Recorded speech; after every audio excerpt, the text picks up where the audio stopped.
Well, so behind this plate is the carburetor for my Kohler CB23 lawn tractor engine. This is on a John Deere, it doesn't really matter. Most of these Kohlers, the twins anyways, are going to be more or less the same. There is going to be some differences here and there, but largely speaking, you're going to have basically an engine that's more or less very similar across the board with all the other ones that they've made. Now, in order to get this thing off, to get to the carburetor, we have two nuts right here and here, and then you have two bolts holding the whole thing on at the bottom. So take care not to lose that gasket. You're also going to have this PCV line that you're going to have to pull off. But there's the gasket. Throw that in the air hat as well. Now this PCV line, I did literally just replace this about a month, 2 months ago. So we'll take care not to damage that. You're going to want to disconnect this little guy right here. It goes to your fuel solenoid. And we're going to be removing that, so you can just get a pair of a crescent wrench. I'm just going to break the seal on it, I guess. And I believe we'll have to remove this throttle linkage. You're going to have to remove this ground wire, which is a Phillips head up here.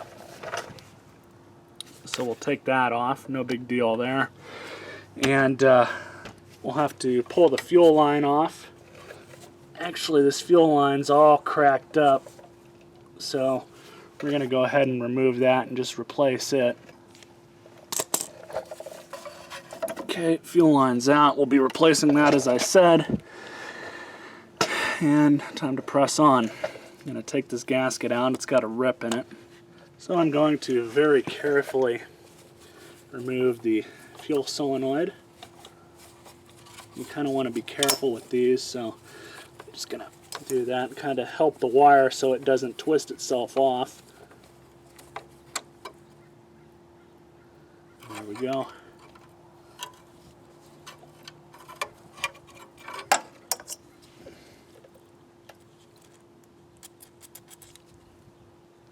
And we'll clean that out because there is some varnish and nastiness in there. It's no big deal to clean these. But we can kind of see the gas that came out of the bowl is not exactly clean.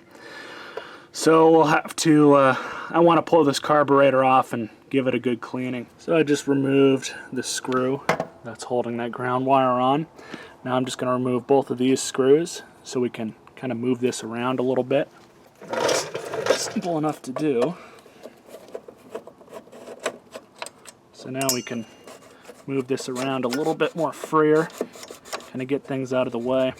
Now we're going to have to remove both of the throttle and the choke linkage to the carburetor. We should be able to pull this thing off, but like I said, we got both of these two linkages that we're going to have to remove. So if it seems like the video is kind of choppy, it's really mainly because it's hard to get the camera at a proper angle.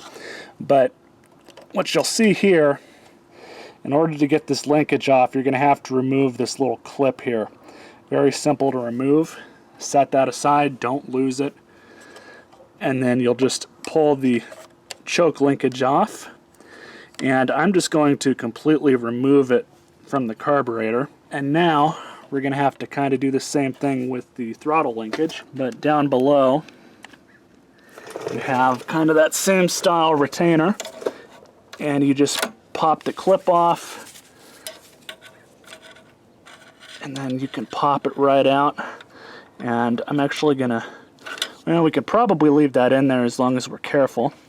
I'm also gonna completely remove the spring if I can. I did disconnect this one from the top, make it a little easier. So in case you do end up bending it, you can always bend it back.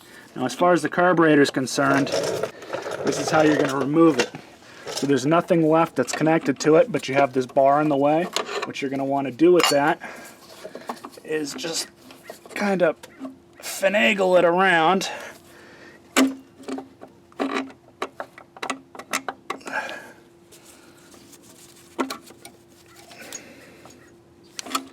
And there we have it.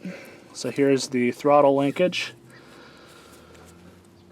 and I'm just going to stick the spring back in here for now because I bent the bottom one a little bit to get it off. Alright, so here we are at the workbench. First thing we're going to do is take the bowl off, and 4 screws holding that on. Alright, so now we're going to, well, the bowl's just going to pop off on its own, I guess.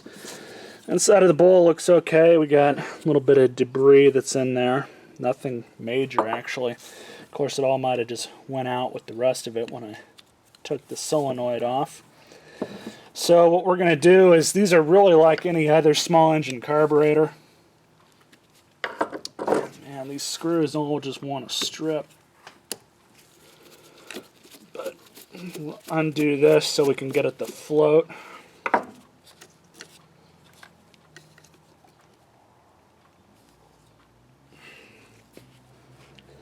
Needle looks okay. Not seeing anything readily apparent here. Float looks to be in really good condition. So I'm just cleaning out.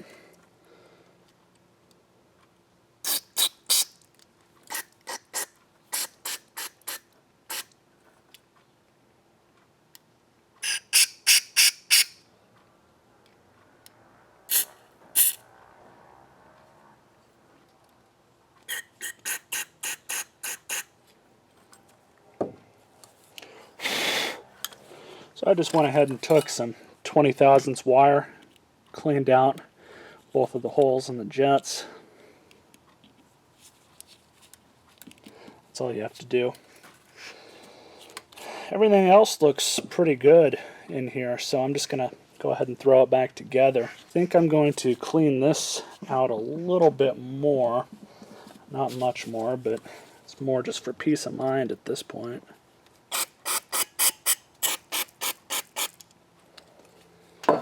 But I think that's okay. So this little plug goes back in here. Of course, make sure the float's working. Appears to be that it is. So, go ahead and throw the bowl back on. So now that that's complete, we can go ahead and clean out the solenoid, which is easy enough.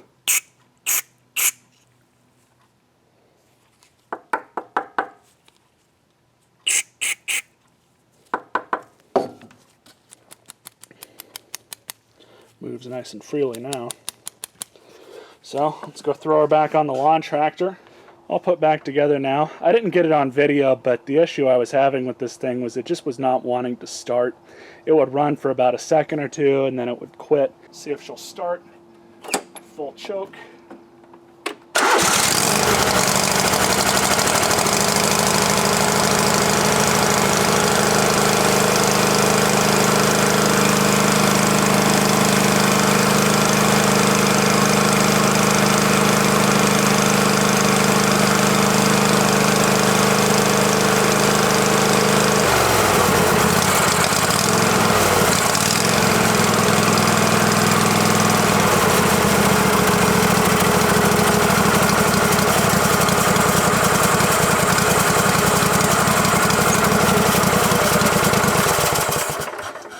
Too bad.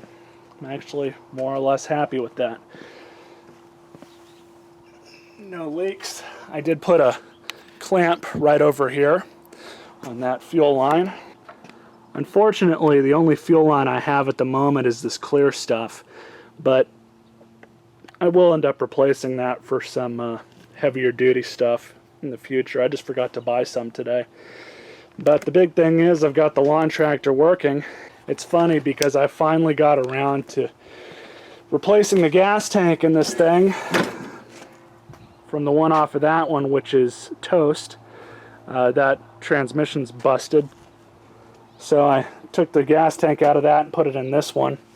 It's not in the best condition. I'm going to have to replace this one here pretty soon. But hopefully it'll get me through this season before I have to replace it. But you know, I'm just going to throw her all back together and then see if we can drive her around some.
runs good. Definitely happy with that. Doesn't look like there's any leaking going on. Yeah, we look good. There's not a hose clamp on this side, so that's the only reason why I'm checking. This side looks good still. So stay tuned for more, boys.